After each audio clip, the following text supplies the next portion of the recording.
Iya, aku tangkap kan. Aduh, ha, kita dah sampai ke kampung BFFS Iron. Adik. Along. Yeay. Yeay. Sekejap, mana Opa? Sekejap, mana Mak dia? Dah lama dah meninggal. Astaghfirullah. Saya tak perasan. Tak apa adik, kita boleh raya. Jom kita. Tak lalu, saya bawa kawan-kawan saja. Mana? Apakah? Saya Terry Junior. Hai.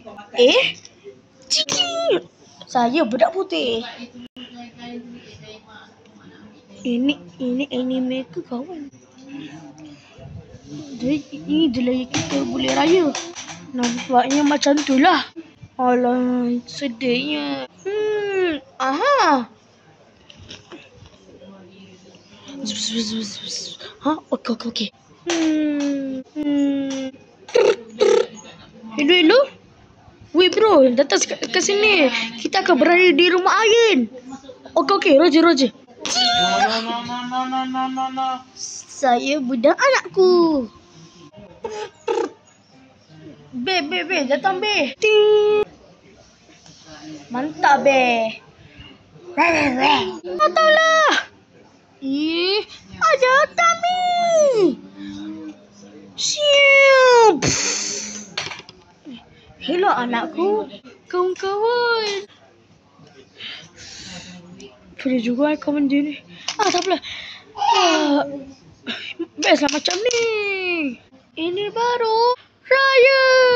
Mereka bersiap-siap pergi terawih. Sedia semua? Sedia. Jom. Terbang roket.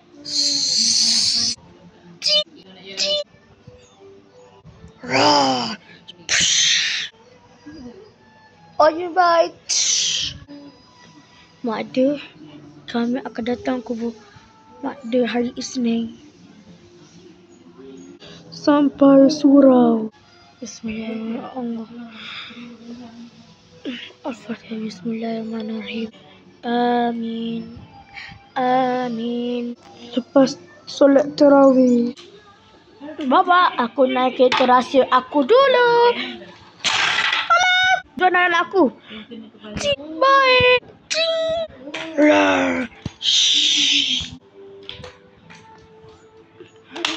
Abang. Ya, kenapa adik? Abang rasa kita boleh tak raya dengan dia orang ni? Mestilah boleh adik. Adik rasa sama. Dah jom balik. Okey. Kami rindu mak dia. Selepas balik terawih main mercun. Alamak, berada tepi. Terima kasih. Alamak. What? Macam pop. Pop. Macam roket. Macam das. Boom. Tak ada mercun.